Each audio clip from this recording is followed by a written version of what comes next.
TV prime time समाचार में आपका स्वागत है।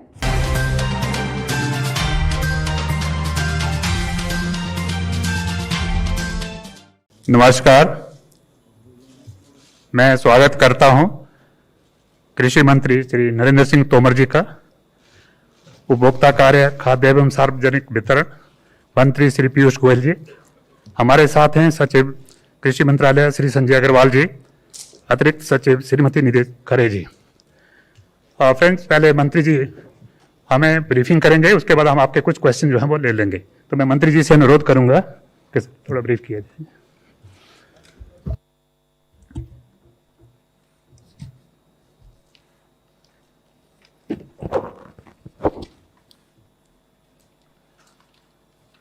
आज के इस अवसर पर हम सबके मध्य उपस्थित भारत सरकार के रेल मंत्री और कॉमर्स मंत्रालय को जो संभाल रहे हैं, ऐसे माननीय श्री पीयूष गोयल जी, आदरणीय संजय अग्रवाल साहब, आदरणीय दंतवाल जी और उपस्थित सभी मित्रों, आज हम लोग कुछ और विषयों को लेकर आप सबके समक्ष उपस्थित होने वाले थे, लेकिन बहुत ही खेद के साथ यह कहना पड़ रहा है कि पश्चिम बंगाल में आज भारतीय जनता पार्टी के राष्ट्रीय अध्यक्ष और राज्यसभा के सांसद बंगाल में अपने दौरे पर गए हुए हैं। पार्टी के अनेक कार्यक्रम उनके बने हुए थे। कार्यक्रम पहले से घोषित और प्रायोजित था। पश्चिम बंगाल की सरकार के भी ध्यान में वह कार्यक्रम था। कल भी यह समाचार आया था कि जिस प्रकार की सुरक्षा आदरणीय नड्डा जी को अपेक्षित थी, वह सुरक्षा नहीं मिली और आज उनके काफिले पर पथराव किया गया है। वहाँ पर हमारे महामंत्री कैलाश विजयवर्गीय जी जो उनके साथ चल रहे थे, उनकी गाड़ी पर भी पथराव किया गया है। काफ़ी समय से ध्यान में आ रहा है कि पश्चिम बंगाल में इस प्रकार की हिंसक घटनाएं बढ़ती जा रही हैं। सामान्य तौर पर मत भिन्नता तो लोकतंत्र में स्वाभाविक होती है, लेकिन इस प्रकार की घटनाएं आमतौर पर देश में देखने को नहीं मिलती थी। लेकिन यह घटना लगातार बढ़ रही है और यहाँ तक बढ़ गई है कि भारतीय जनता पार्टी के राष्ट्रीय अध्यक्ष, जिनको सुरक्षा भी है और उनके काफिले पर भी पथराव हो और उस पर अनदेखी सरकार की ओर से रहे, यह घोर निंदनीय है। और मैं पश्चिम बंगाल की इस घटना की कठोर शब्दों में निंदा करता हूं और संबंधित जो लोग हैं उन पर कार्रवाई की मांग करता हूं। मैं समझता हूं पीयूष गोयल जी हैं, तो ज़रा अंग्रेजी के जो हमारे मित्र होंगे उनको इस विषय में। Friends, I would like to join my colleague Tomar ji in condemning in the strongest terms the violent attack on our national president Shri JP Nadda ji and the General Secretary of BJP Shri Kailash Vijayvargiya ji. It is a deplorable incident. It demonstrates a complete breakdown of law and order in the state of West Bengal. Since yesterday, there was evidence of inadequate police presence for the national president of the world's largest political party. There were clear signals emanating from the establishment that they were uncomfortable with the growing popularity of the Bharatiya Janata Party in West Bengal, and the attack, the way the stones were pelted on the cavalcade, You saw the size of the stones. You saw the injuries that our senior leaders have faced. It is fortunate Mr. Nadda's car was bulletproof. Otherwise, this clearly was an attempt to muzzle democracy in West Bengal. And we strongly condemn it. We believe strictest of action should be taken on the goons who have attacked the national president of the BJP. In fact, this is not only an attack on Mr. Nadda, it is an attack on the very foundations of the rich democratic tradition of India.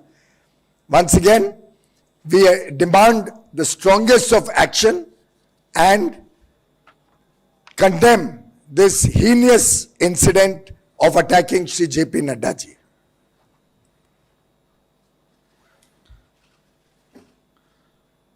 मित्रों, आप सबके ध्यान में है, पिछले संसद के सत्र में भारत सरकार 3 कानून लेकर आई थी। एक कृषक उपज व्यापार और वाणिज्य अधिनियम और दूसरा कृषक सशक्तिकरण और संरक्षण कीमत आश्वासन और कृषि सेवा पर करार अधिनियम 2020 और आवश्यक वस्तु अधिनियम में कुछ संशोधन, ऐसे लगभग 3 कानून भारतीय संसद ने पारित किए। कृषि के क्षेत्र में ये 2 कानून हैं जिसमें कृषि उपज का व्यापार और वाणिज्य से संबंधित है और उनके मूल्य आश्वासन से संबंधित है। इन दोनों कानूनों पर लोकसभा और राज्यसभा में 4-4 घंटे सभी दलों के जो सांसदगण हैं उन सब ने अपना स्वच्छंद होकर विचार व्यक्त किया, पक्ष और विपक्ष ने। लोकसभा में पारित हुआ, राज्यसभा में 4 घंटे की चर्चा पूरी हुई और उस समय जब मेरे जवाब देने की स्थिति खड़ी हुई तो प्रतिपक्ष के कुछ लोगों ने उस दिन बहुत ही एक अभद्र घटना को अंजाम दिया जो देश के लोकतांत्रिक इतिहास में हमेशा काले धब्बे के रूप में अंकित रहेगी। लेकिन दोनों कानून पारित हुए, महामहिम राष्ट्रपति जी के पास भेजे गए और उनके हस्ताक्षर के बाद आज ये देश भर में लागू हैं। हम सब इस बात को भलीभांति जानते हैं कि कृषि के क्षेत्र में योजनाओं के माध्यम से और अनुदान के माध्यम से काफ़ी कुछ करने का प्रयत्न किया जाता रहा है, लेकिन कृषि के क्षेत्र में निजी निवेश गांव तक और खेत तक पहुँचे, इसकी संभावनाएं ना के बराबर थी और कानून के माध्यम से भी जो बंदिशें थीं वो खुलें, इसका देश भर को इंतजार था। भारत सरकार ने प्रधानमंत्री नरेंद्र मोदी जी के नेतृत्व में लगातार खेती किसानी आगे बढ़े, किसान की आमदनी 2022 तक दोगुनी हो, कृषि के क्षेत्र में निवेश हो, कृषक को आय सहायता के रूप में और अनुदान दिया जाए, योजनाओं को परिष्कृत किया जाए। इसके लिए मोदी जी के नेतृत्व में काम हुआ। आप सबको मालूम है कि 2014 से पहले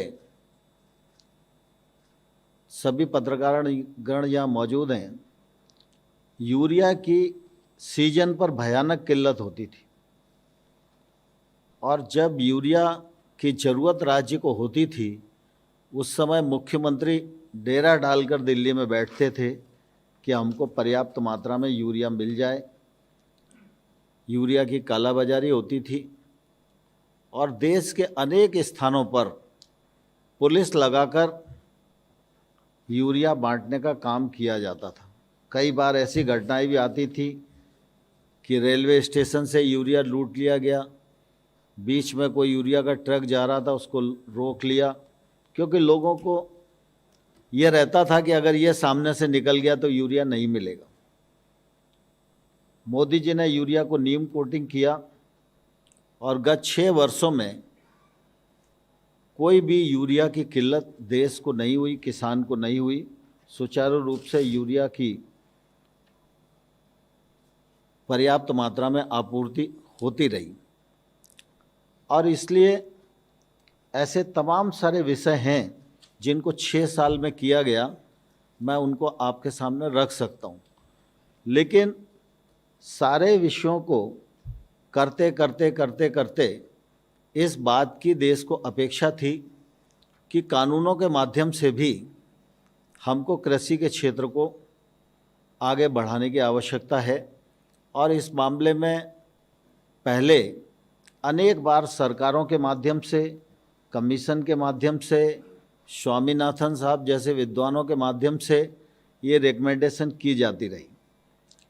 ये कानून आए तो इन कानूनों के माध्यम से सरकार की ये कोशिश थी कि किसान मंडी की जंजीरों से मुक्त हो और मंडी की परिधि के बाहर वह अपना माल किसी को भी कहीं भी और अपनी मनचाही कीमत पर बेचने के लिए स्वतंत्र हो, ये कानून में प्रावधान किया गया। मंडी परिधि के बाहर जो ट्रेड होगा उस पर कोई टैक्स नहीं लगेगा। अब स्वाभाविक रूप से किसान को बेचने की स्वतंत्रता मिल जाए, बिना टैक्स के खरीद फरोख्त हो, इसमें किसी को क्या आपत्ति हो सकती है। अभी कोई भी कानून इस बात को प्रावधानित नहीं करता कि 3 दिन के भीतर उसके उपज का कीमत बेचने के बाद उसको भुगतान हो जाएगा, लेकिन इस कानून में इस प्रकार का प्रावधान किया गया। मूल्य आश्वासन की दृष्टि से कॉन्ट्रैक्ट फार्मिंग नया विषय नहीं है, अभी तक कानून नहीं था लेकिन फार्मिंग हो रही थी, उसके अनुभव भी अच्छे हैं। हम लोगों को लगता था कानूनी प्लेटफॉर्म देंगे, इसका फ़ायदा लोग अच्छे से उठाएंगे, किसान महंगी फसलों की ओर आकर्षित होगा, नई टेक्नोलॉजी से जुड़ेगा, अपनी जोखिम को प्रोसेस पर ट्रांसफ़र करने में सफल होगा, बुआई के समय उसको मूल्य की गारंटी मिल जाएगी और किसान को और किसान की भूमि को कानून में पूरी तरह से सुरक्षा देने का प्रबंध किया गया।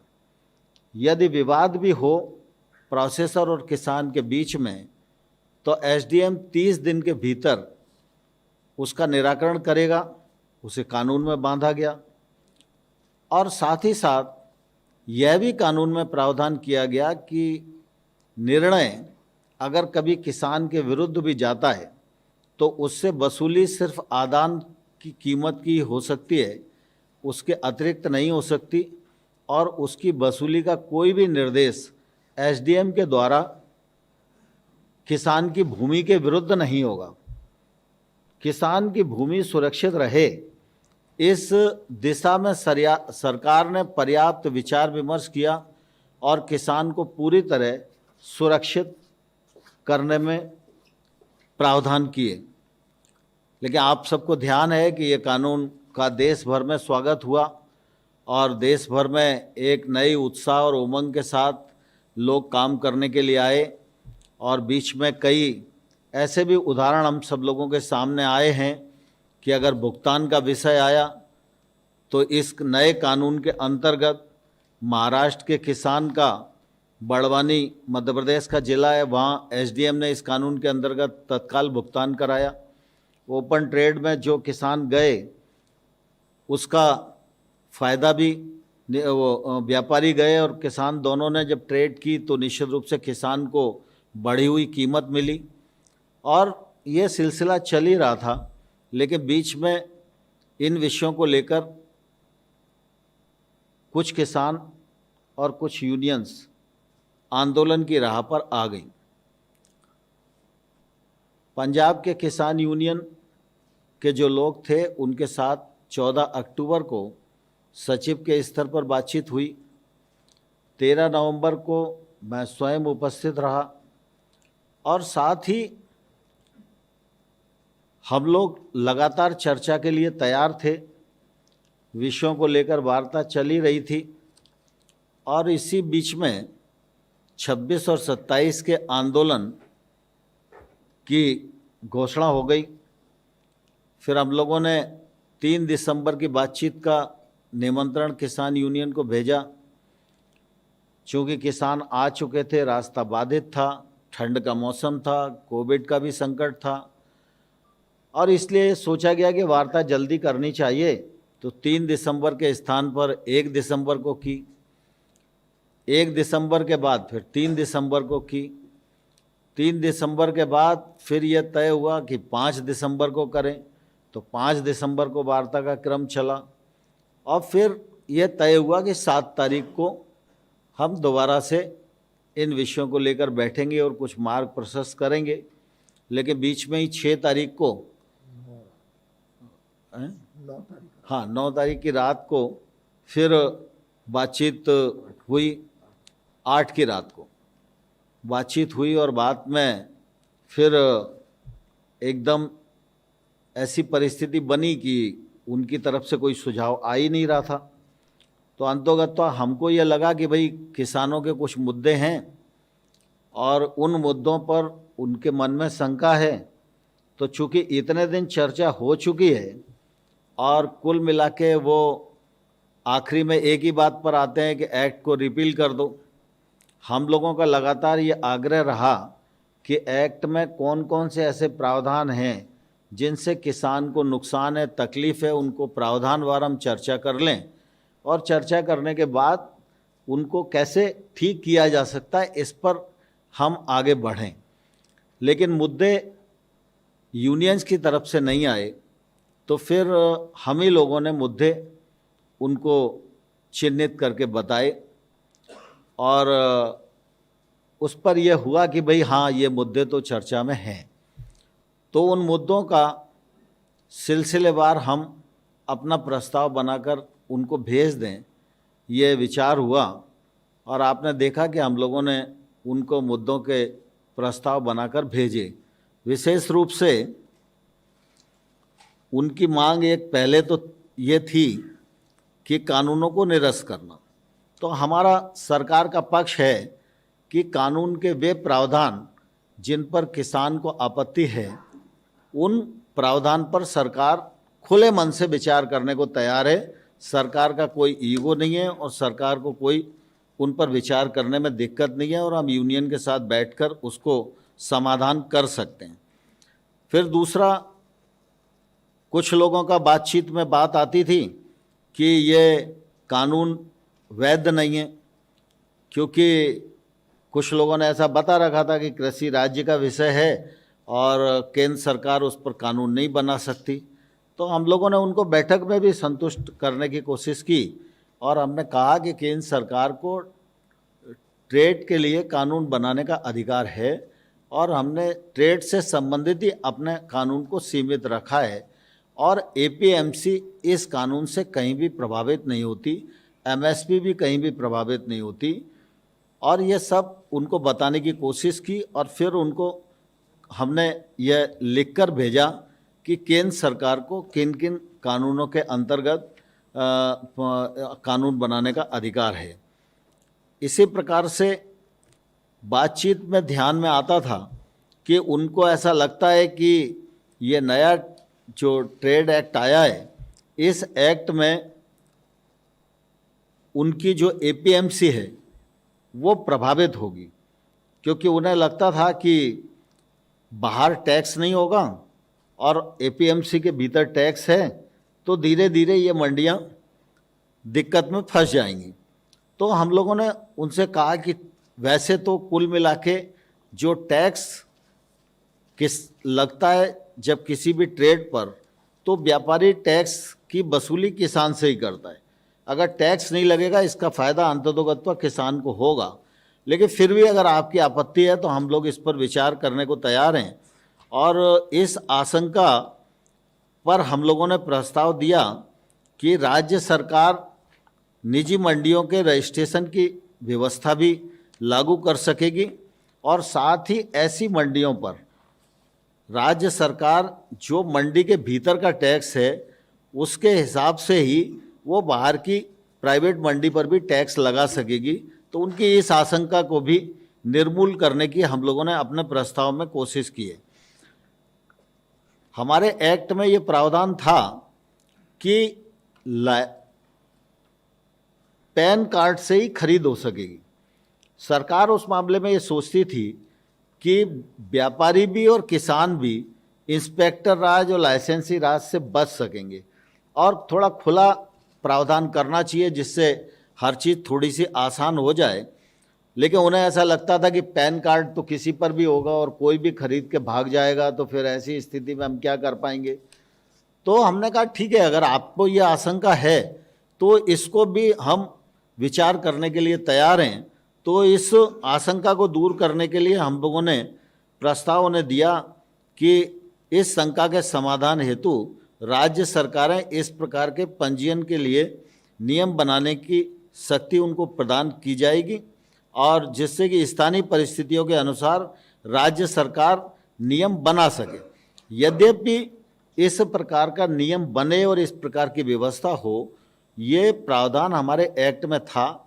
जब ये व्यवस्था जो हमने बनाई थी, अगर इस पर शंकाएं उठने लगती तो केंद्र सरकार को कानून में ये अधिकार था कि इस प्रकार की व्यवस्था बनाने के लिए वो निर्देश दे सकें। लेकिन फिर भी हमने इस समस्या को भी उनकी एड्रेस करने की कोशिश की। दूसरा उनका मुद्दा था कि आपने विवाद निपटाने के लिए एसडीएम को अधिकृत किया है कानून में और अपील सिर्फ कलेक्टर के पास होगी।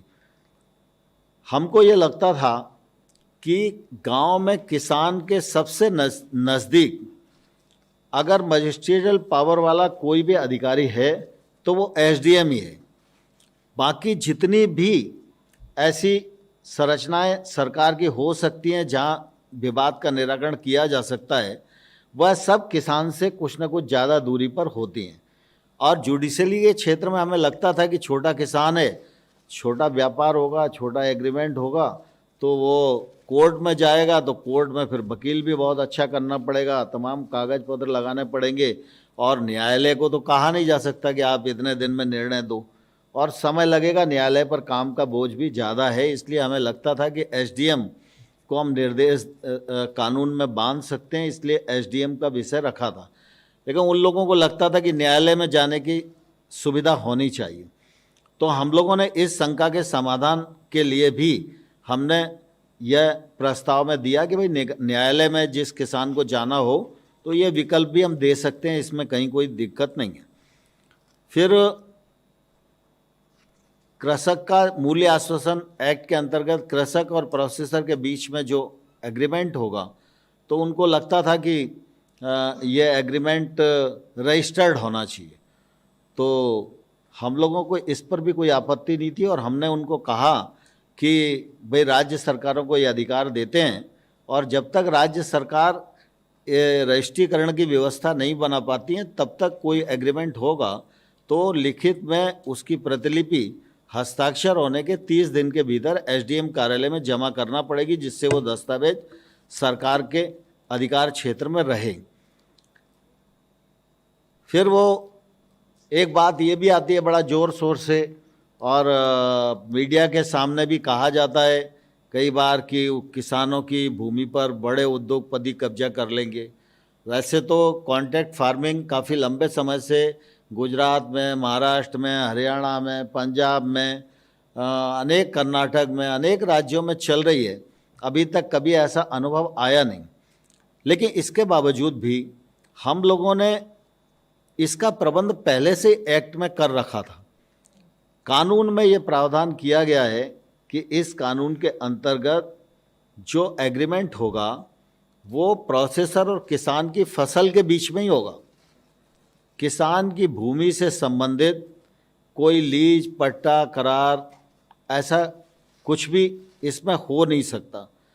दूसरा, हम लोगों ने ये भी कहा था कि अगर दोनों लोग करार करते हैं और फसल का प्रकार ऐसा है कि किसी भी प्रकार की अधोसंरचना खेत पर खड़ी करने की नौबत आती है, तो ऐसी स्थिति में जब करार समाप्त होगा तो जो प्रोसेसर है अपनी संरचना को वहाँ से उठा के ले जाएगा, और अगर वो तोड़ के नहीं ले जाता है तो उसका स्वामी जो है वो कृषक ही होगा। ये प्रावधान हमने पहले से कर रखा है। लेकिन इसके बाद भी उनके मन में ये शंका थी कि अगर किसी प्रोसेसर ने उस अधोसंरचना पर कोई लोन ले रखा होगा तो वो निकल जाएगा और वो लोन किसान के ऊपर आएगा, तो ऐसी स्थिति में किसान को वो लोन पटाना पड़ेगा। तो हम लोगों ने कहा कि ये हम प्रावधान करने को तैयार हैं कि अगर स्पॉन्सर किसी प्रकार का लोन लेने की चेष्टा उस अधोसंरचना पर नहीं करेगा तो इससे उनकी इस शंका का भी समाधान हो सकता है। दूसरा, किसान की भूमि पर कुर्की की व्यवस्था की बात वो लोग बोलते थे कि कुर्क हो जाएगी और नीलाम कर दी जाएगी, तो पहले से ही प्रावधान है, इस प्रकार की कोई संभावना नहीं है। लेकिन फिर भी हमने कहा कि अगर कोई स्पष्टीकरण की आवश्यकता है तो वो स्पष्टीकरण का वो भी हम स्पष्टीकरण देंगे।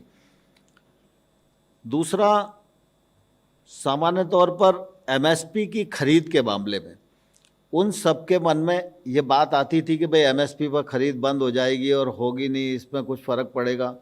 तो आप सबके ध्यान में है, माननीय प्रधानमंत्री जी ने भी इस बात को बोला, मैंने भी दोनों हाउस में इस बात को बोला और सबको आश्वस्त किया कि एमएसपी चलती रहेगी, इस पर कोई खतरा नहीं है। एमएसपी की रबी और खरीफ की जो खरीद है इस वर्ष भी बहुत अच्छे से हुई है और रबी की फसल की बुआई के समय एमएसपी घोषित कर दी है। एमएसपी को नरेंद्र मोदी जी के नेतृत्व में 1.5 गुना किया गया है। खरीद का वॉल्यूम भी बढ़ाया गया है।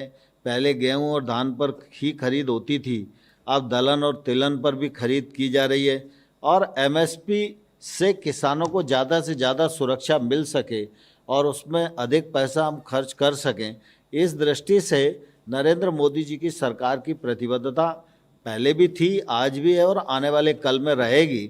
और एमएसपी के मामले में भी अगर उनके मन में शंका है तो हम लिखित आश्वासन देने को भी तैयार हैं। हम सरकारों को भी दे सकते हैं, किसान को भी दे सकते हैं, यूनियन को भी दे सकते हैं। फिर एक बिजली वाला विषय था, उनको ऐसा लगता है कि बिजली का कोई एक्ट आ रहा है वो किसानों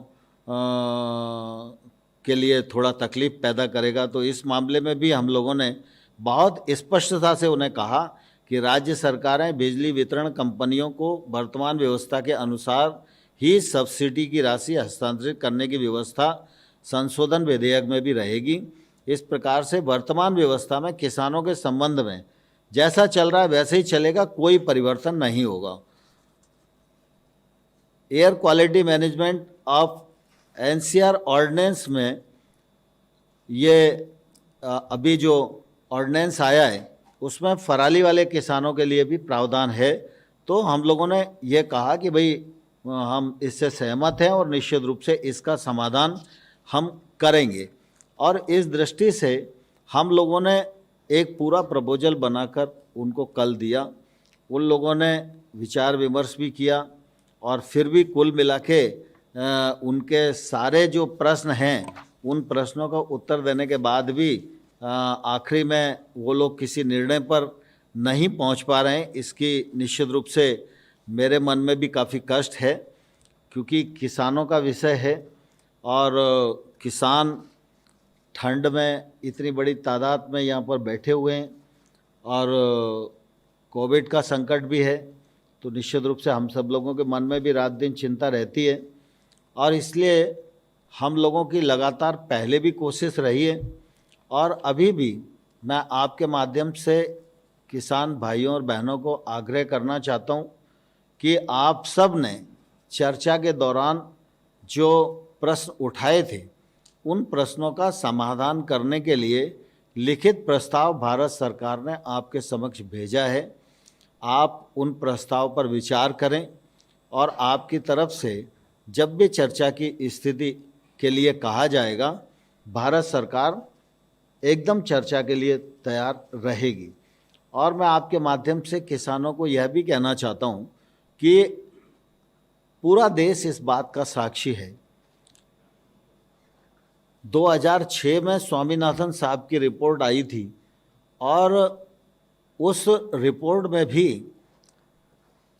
लंबे समय तक इंतजार हुआ कि एमएसपी को 1.5 गुना करके लागू किया जाए, लेकिन वो लागू नहीं किया गया। मोदी जी जब प्रधानमंत्री बन गए तब भी ये बात खड़ी हुई थी, तो स्वाभाविक रूप से जब एमएसपी को 1.5 गुना किया जाना है तो वित्तीय भार तो बढ़ेगा ही। लेकिन ये मोदी जी की प्रतिबद्धता किसानों के प्रति थी कि उन्होंने जो लागत मूल्य है उस पर 50% मुनाफा देकर और एमएसपी घोषित करने का निर्णय किया और उसका लाभ आज देश भर के किसानों को मिल रहा है। और आप देखेंगे कि कुल मिला के कृषि मंत्रालय के बजट की स्थिति को भी देखेंगे तो आज 1,34,000 करोड़ है। यह जब यूपीए की सरकार थी उससे लगभग 6 गुना बढ़ोतरी है। लगातार सभी स्कीमों के माध्यम से इस बात की कोशिश की जा रही है। कई बार सरकारों के लिए बड़ा लोकप्रिय होता है, जैसे यूपीए सरकार में एक निर्णय हुआ, 10 साल में 53,000 करोड़ रुपए का कर्जा माफ़ कर दिया। कर्जा किसका माफ़ हुआ, किसका नहीं हुआ, यह विवाद का विषय किसानों में हमेशा ही बना रहा। लेकिन 10 साल में 53,000 करोड़ रुपए का कर्जा माफ़ करना, इसको बड़ी उपलब्धि यूपीए गवर्नमेंट में माना गया।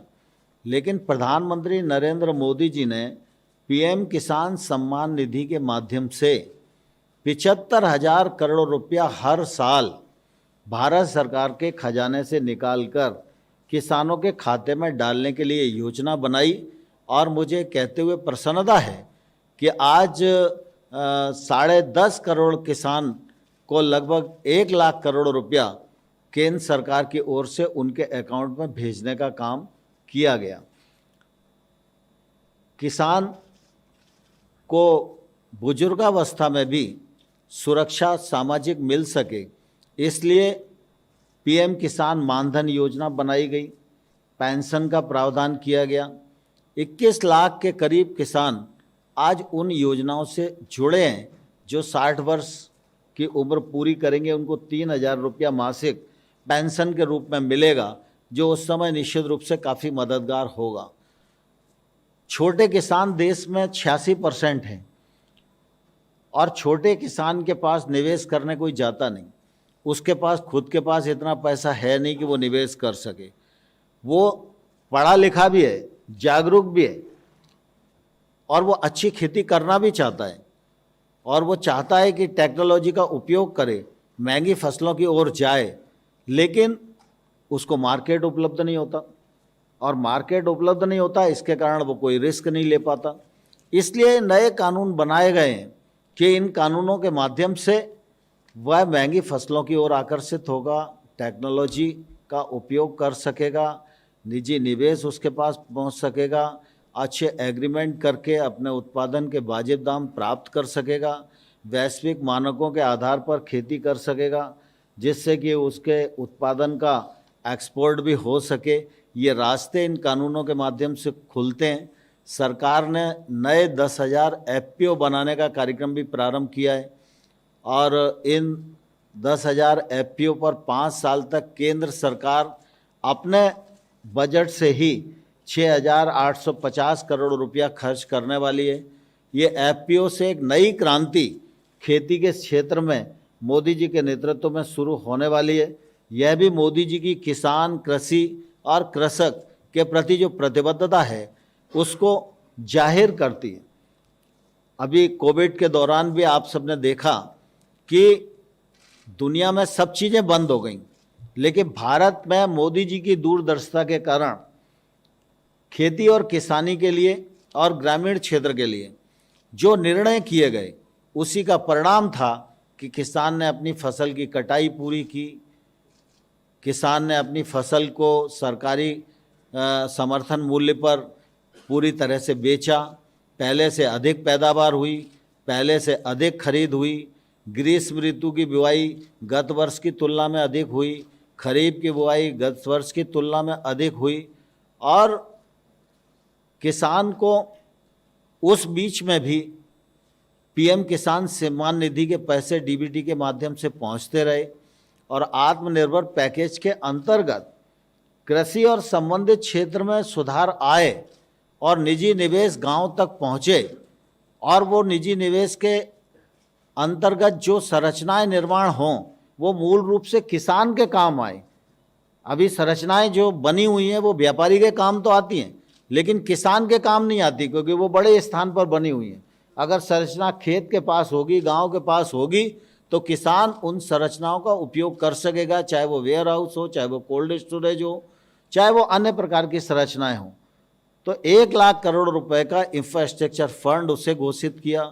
फिशरीज के लिए 20,000 करोड़ रुपए का फंड, एनिमल हस्बेंड्री के लिए 15,000 करोड़ रुपए का फंड, छोटी फूड प्रोसेसिंग यूनिटी के लिए 10,000 करोड़ रुपए का फंड, 4,000 करोड़ रुपया हर्बल पार्क के लिए, मधुमक्खी पालन के लिए 500 करोड़ रुपया। तो लगातार मोदी जी के नेतृत्व में इस बात की कोशिश की जा रही है कि देश को आत्मनिर्भर बनाना है तो गांव को आत्मनिर्भर बनाना पड़ेगा और कृषि को आत्मनिर्भर बनाना पड़ेगा। कृषि और कृषक की निर्भरता किसी पर होगी तो गांव की निर्भरता भी किसी और पर होगी, और जब तक कृषि और गांव दोनों आत्मनिर्भर नहीं बनेंगे तब तक देश को आत्मनिर्भर बनाने का जो सपना है वो पूरा नहीं होगा। इसलिए लगातार आपने देखा होगा, चाहे वो प्रधानमंत्री सड़क योजना के 3rd फेज का मामला हो, चाहे मनरेगा में राशि बढ़ाने का मामला हो, चाहे सेल्फ हेल्प ग्रुप के अभियान का मामला हो, चाहे एग्रीकल्चर के क्षेत्र में सरकार के निवेश का मामला हो, मोदी जी के नेतृत्व में लगातार इस बात की कोशिश की गई है कि गांव और कृषि यह आत्मनिर्भर बने, समृद्ध बने और देश के नवनिर्माण में इसका योगदान अधिकतम हो सके।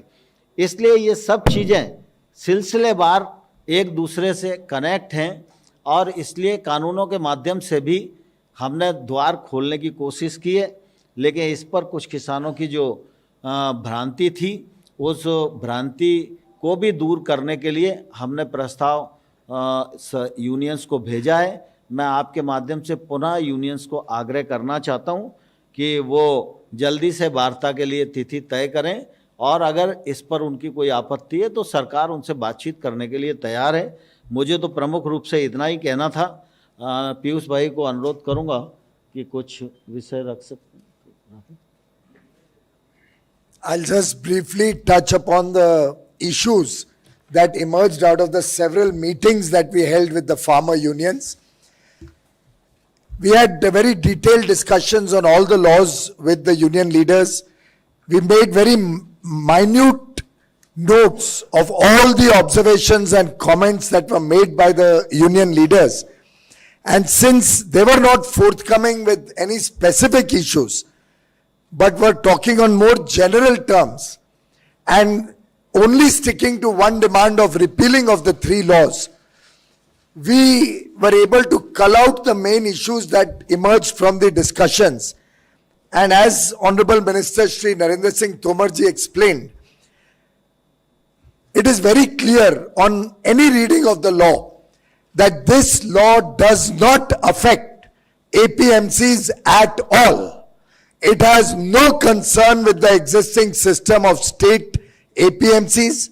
APMCs are protected as they were in the past, and they will not be affected in any way by the implementation of the new laws. The mandi system remains as it is. There were some concerns that there were no taxes stipulated in the law, for which we were willing to make amendments to consider their request that the taxes imposed on state APMCs under the APMC Act will also apply to private mandis or private marketplaces. The government was willing to provide that to ensure a level playing field and further strengthen the marketplaces, the APMCs of the government. Thereby, there was nothing left to argue about the APMCs for the farmers. Similarly, an absolute wrong impression was sought to be created that government will not continue the procurement under MSP. The government has very categorically, on the floor of the House, on national television, made it clear that state procurement by the government will continue at MSP prices as at present through the APMCs, and all the necessary taxes and other charges paid to the state APMCs will continue. This should completely dispel any falsehood being sought to be propagated that MSP system will get affected. Similarly, on the law itself, some arguments were sought to be made that the law could not have been enacted by the center. Very categorically, none of the laws is in the state list. They are part of the concurrent list, and trade is what is being sought to be encouraged by these laws. Therefore, there should be absolutely no doubt in anybody's mind that the center has the power to enact laws under the concurrent list for trade, particularly in foodstuffs, which has been very elaborately defined in the concurrent list. And there are several Supreme Court orders which have further elaborated on this subject, and therefore the center is very competent to enact these laws. There were some concerns that farmers will be forced to sell their produce in the private market. This is completely erroneous. I would like to confirm through you to the nation and the farmers of the nation that there is absolutely no provision in the law which brings an element of compulsion on any farmer whatsoever. The farmer is only being given another option, another choice, which will help him to expand his area of business or trade. He's being allowed to sell wherever he wants, whenever he wants, at whatever price and terms and conditions that he feels is good for him. If he still chooses to go to the APMC market, there is absolutely no stopping him under the laws. So while there is no restriction on the farmer, it is only an option. It is opening new doors for the farmer to expand his income, to become more prosperous, to go in for more profitable crops, to look at alternate agricultural produce which fetches them better market. And while preparing the law, every care has been taken that the farmers has an upper hand in the agreements that are made with any contract, under any contract or with any trader. In every law, we have stipulated that the farmer's land will be secure. No court, no SDM, no authority can pass any order whatsoever which will impact the farmer's land. The farmer's land will remain the farmer's land, and there will be no law, there will be no attaching the farmer's land under any circumstances. However, since the farmers raised an apprehension, we were willing to consider if it further needs to be strengthened or clarified. The government is happy to consider that. Similarly, all the agreements that are made under this law are in the favor of farmers. So in case the prices in the marketplace, even after the farmer has entered into an agreement, rise and he can get a better price going outside the contract, he is free to go out of the contract and sell to anybody he likes at a higher price. All that he will be required to do is pay back any advance that he may have taken under the contract without any penalty. And in a reasonable time. No restriction is also put on him in terms of time. The SDM can choose to give him any amount of time to repay only the advance without any penalty. So, if prices go up, farmer has the choice to sell outside the contract, or if the contractor is willing to pay the higher price, the choice is of the farmers.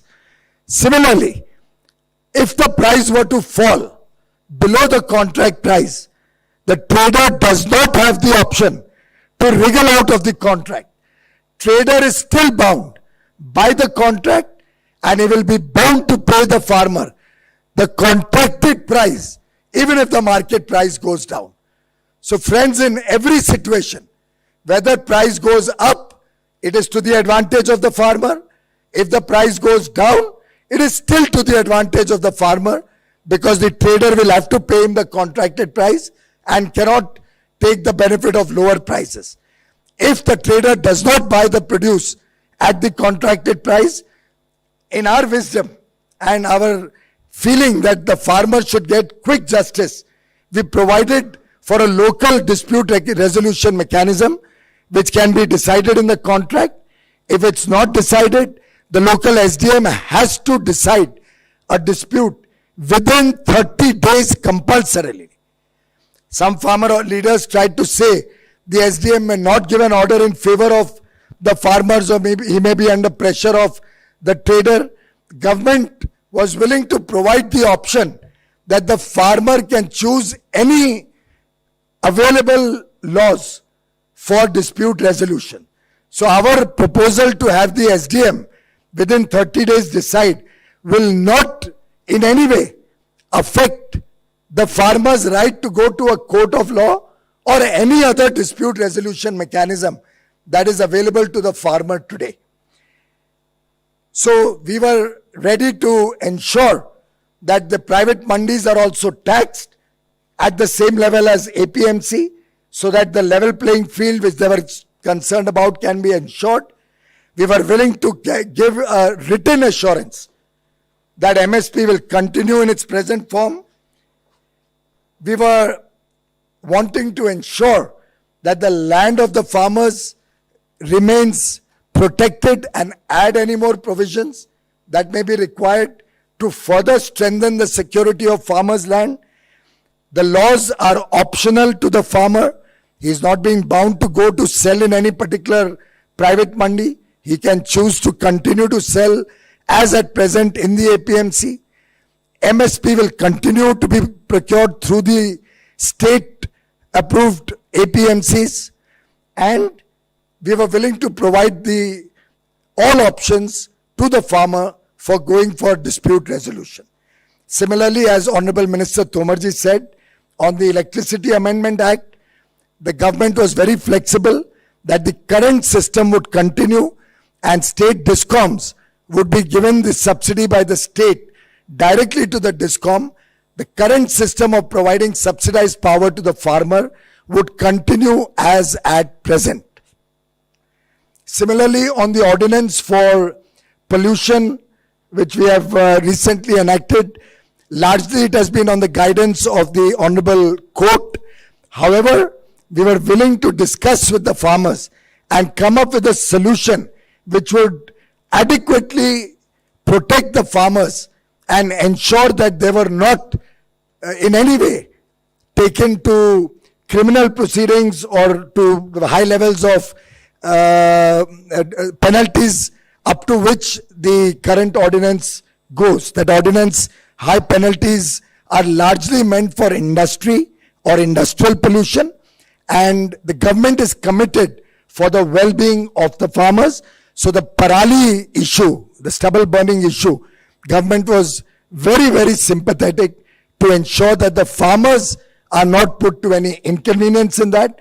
So in a way, after all these discussions, these were the issues that effectively came out to which the government was very, very open, very flexible, very, very desirous of finding an amicable solution in the interest of our Annadatas, our farmers. As Honorable Tomarji said, Prime Minister Modi's government has for 6 years continuously worked for the welfare of the farmers through a variety of measures which he highlighted, be it the increase in budget for agriculture up to 1,34,000 crores, which is nearly 6 times what it was under the UPA, to ensuring adequate supply of fertilizer throughout 6 years without any black marketing through the neem coating, by giving every farmer 6,000 rupees every year through the Pradhan Mantri Kisan Samman Nidhi, unheard of direct benefit transfer straight to 10 crore plus farmers every year of 6,000 crore rupees has very successfully taken off. More than 1 lakh crores have been disbursed so far to the farmers of India in a variety of ways through Pradhan Mantri Pension, Fasal Bima Yojana, Farmers Pension Scheme, Soil Health Card, and the list goes on and on. This government has shown its commitment to double farmers' income and for more prosperity to our farmers.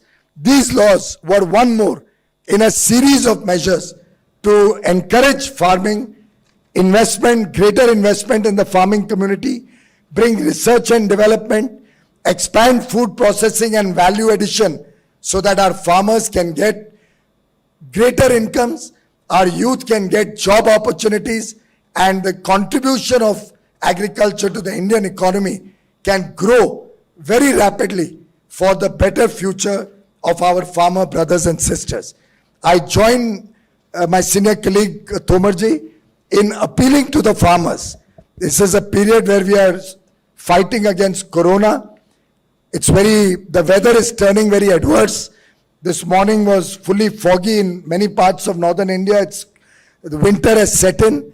I would like to earnestly appeal to our farmer brothers and sisters and to the union leaders that they should allow the farmers to go back to their homes, continue the dialogue with the government, and find an amicable solution so that we can dispel any other apprehensions which they may have in the interests of the farming community. Once again, Prime Minister Modi's government always was, is, and will continue to be committed to the farmers of India. We are conscious that farmers across the country have welcomed these initiatives. The Rajasthan election results, which are most recent and have happened in the last few days, are evidence of the fact that the people of India, the farmers of India, continue to trust Prime Minister Modi, continue to have faith in Prime Minister Modi's government, and are sure that if at all they have any difficulties, Prime Minister Modi is the one leader who will resolve those difficulties and ensure their continued and continuous well-being. Thank you. धन्यवाद sir. Friends, now we can take some questions. First sir एक online question पढ़ देते हैं. MSP के बारे में काफी चर्चा हुई है. क्या सरकार की तरफ से कोई इसके बारे में कानून लाने का प्रावधान है? देखिए, MSP के मामले में सामान्य तौर पर चर्चा होती रहती है, लेकिन MSP का इन कानूनों से कोई भी संबंध नहीं है.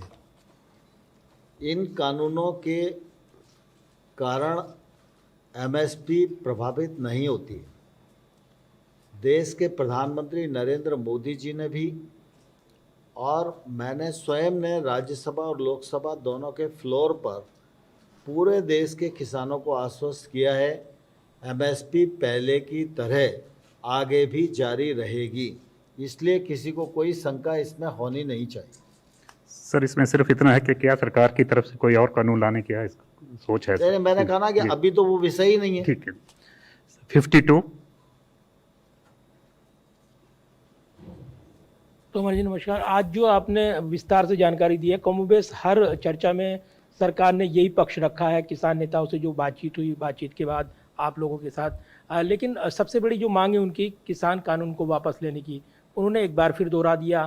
क्या सरकार के पास इस बात की कोई गुंजाइश है या इसको नकार रही है सरकार कि कानून वापस ही नहीं होंगे और वो इस पर कायम है? दूसरा, क्या अगर वो नहीं मानते हैं तब सरकार के पास क्या विकल्प है? देखिए, कोई भी कानून पूरा खराब और प्रतिकूल नहीं हो सकता। सरकार बहुत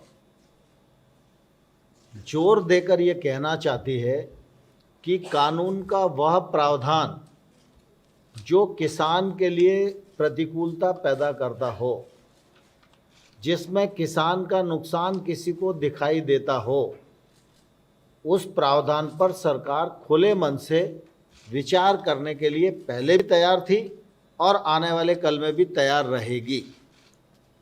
50. Just please let the next question. It's already answered. Just please just wait. Next question is coming. के लिए Just- चर्चा के yes. रास्ते खुले हुए हैं।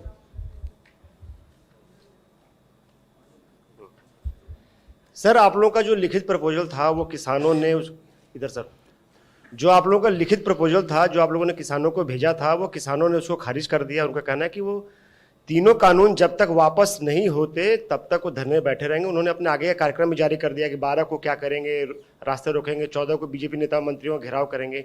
तो आप कब तक इंतजार करेंगे कि किसान जो है आपसे बातचीत के लिए आगे आते हैं, कोई तारीख तय करते हैं?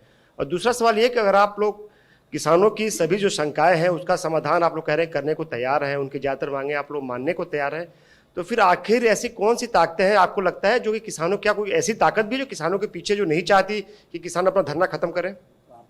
जी। देखिए, दरअसल किसानों को हम लोगों ने प्रस्ताव दिया, यह चर्चा के दौरान ही तय हुआ था। जो विषय चिन्हित किए गए वो भी उस चर्चा का निचोड़ ही थे। तो सरकार ने अपना मतव्य प्रकट कर दिया है और मैं आपके माध्यम से किसानों को आग्रह करना चाहता हूं कि अगर उस पर भी कोई चर्चा करने की आवश्यकता है तो वो ज़रूर आएँ और हम लोग खुले मन से विचार करने के लिए तैयार हैं। और किसी भी समय उनका प्रस्ताव आएगा तो हम ज़रूर चर्चा करेंगे। जहाँ तक आपने कहा कि इस आंदोलन के पीछे कौन है, क्या है, तो मैं समझता हूँ प्रेस की आंखें बहुत तेज होती हैं, इसको मैं आप लोगों पर ही छोड़ता हूँ। 260. सर, इस तरफ आपके दाहिने तरफ प्रशांत हूँ एबीपी न्यूज से। सर, आपने कहा कि लिखित प्रस्ताव पर फिर से किसानों को विचार करना चाहिए और फिर आपके दरवाजे खुले हुए हैं बातचीत के। क्या हम ये समझें सर कि अब कोई नया प्रस्ताव आपकी ओर से नहीं जाएगा, ये फाइनल प्रस्ताव था, और अगर इन्हीं प्रस्ताव पर उनको बातचीत करनी है तो इन्हीं प्रस्तावों पर करना होगा, तभी बातचीत हो पाएगी? देखिए प्रशांत जी, कुल मिला के जितने बिंदु चर्चा कई दौर की हुई, उस चर्चा के निचोड़ में सरकार ने ही चिन्हित किया कि ये विषय आपकी चर्चा में ध्यान में आते हैं।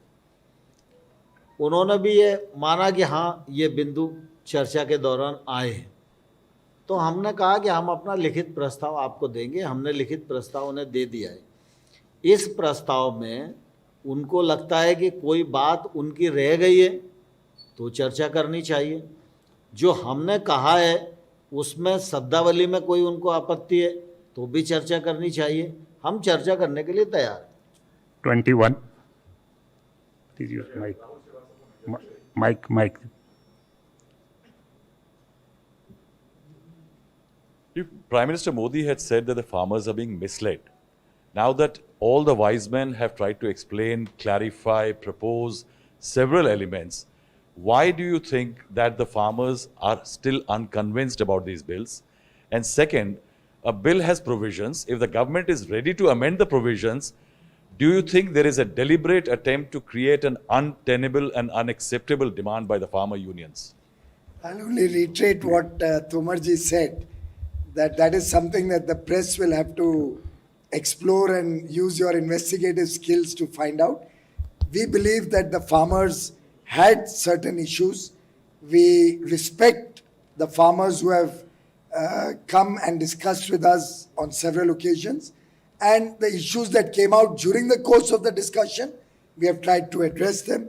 If there are any other issues they wish to discuss or they need clarification on our current proposal, we are ready to discuss.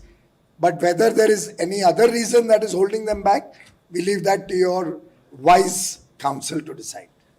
30. Sir Aamir हूँ न्यूज़ नेशन से। फार्मर्स ने अपना प्लान बता दिया है सर। उन्होंने ये कहा है कि 12 तारीख को वो जयपुर दिल्ली हाईवे जाम करने जा रहे हैं और इसके साथ में 14 तारीख का भी प्लान है। सवाल ये खड़ा होता है कि बड़े बड़े कॉरिडोर्स हैं, बड़े बड़े जहां से काफ़ी इंडस्ट्रियल मूवमेंट्स होते हैं, क्या कल बातचीत के लिए आप इनवाइट करेंगे किसान फार्मर्स एसोसिएशंस को कि वो इस तरह से बंद ना करें, रोड ना रोकें, क्योंकि चारों तरफ से दिल्ली अब पैक्ड होती जा रही है? नहीं, आपकी बात जो चिंता है वो वाजिब है और हमने किसानों को, यूनियंस को पहले भी कहा है और आज भी मैंने अभी कहा ही है कि कुल मिला के आंदोलन का रास्ता छोड़ना चाहिए। और मैं यूनियंस को ये भी कहना चाहता हूँ कि कुल मिला के जब चर्चा चल रही है तो आगे के आंदोलन की घोषणा ये वाजिब नहीं है। अभी हमने प्रस्ताव कल भेजा, अब कल आपको उस प्रस्ताव पर जो कहना है वो अगले दिन वार्ता में कहा जा सकता है। तो जब वार्ता टूट जाए तो आंदोलन के आगामी चरण की घोषणा करना उचित होता है। तो मैं अभी भी आपके माध्यम से यूनियंस को आग्रह करूंगा कि वो अपने अगले चरण के आंदोलन को वापस लेकर वार्ता के माध्यम से ही रास्ता खोजना यह उचित रहेगा। Second last question, 264. Please, there is a number called 264. Just sir wait. Amit news 24 से। सर सवाल ये है कि आप कह रहे हैं कि वार्ता होनी चाहिए, लेकिन वार्ता करेगा कौन? अगर कहीं ना कहीं एक डेडलॉक जैसी सिचुएशन बन गई है क्योंकि उन लोगों ने आपके प्रस्ताव को खारिज कर दिया है कि, और सरकार तब फिर क्या, सरकार अपनी तरफ से एक कोशिश करेगी कि हम फिर से नए सिरे से बातचीत शुरू करें, या क्योंकि अगर ऐसे छोड़ देने से तो फिर अब आप कहते हैं कि ठंड का मौसम है, किसानों की चिंता है, तो क्या सरकार पहल करेगी किसानों तक अप्रोच करने का, एक बार फिर से बातचीत शुरू करने के लिए? आज मैं और पीयूष गोयल जी अगर आपके सामने हैं तो बाकी तो बहुत सारे विषय ऐसे हैं जो आपके संज्ञान में हैं ही। कुल मिला के आज की प्रेस का मुख्य उद्देश्य ये भी है कि निश्चित रूप से सरकार वार्ता के लिए पूरी तरह तत्पर है और निश्चित रूप से हम वार्ता के लिए तैयार हैं। वो जैसे ही उनकी सूचना आएगी हम वार्ता करेंगे। Last question, number 10. और हमें आशावान रहना चाहिए, ऐसा नहीं है, मतलब मुझे आशा है कि रास्ता निकलेगा। Sir, my question to you is about the repeal of these 3 laws. That is what, in your own admission, the farmer unions have made that a prerequisite. Is there a way forward? Because the same points that you are now ready to concede were the same points that the opposition parties had requested you on the floor of the House, both in Lok Sabha and Rajya Sabha, which you have now finally considered and agreed. So, and they have taken a maximalist position, the farmers union. You are appealing to them also. How do you find a way forward, especially with the fact that you're saying that Prime Minister Narendra Modi is worried about farmers and is with farmers and has done so much for farmers? How do you find a way forward? Every law is for the people of India. This is a law which will be applicable all over India. There are many people who believe very strongly that they will benefit from these laws. Many farmers believe they will benefit from these laws.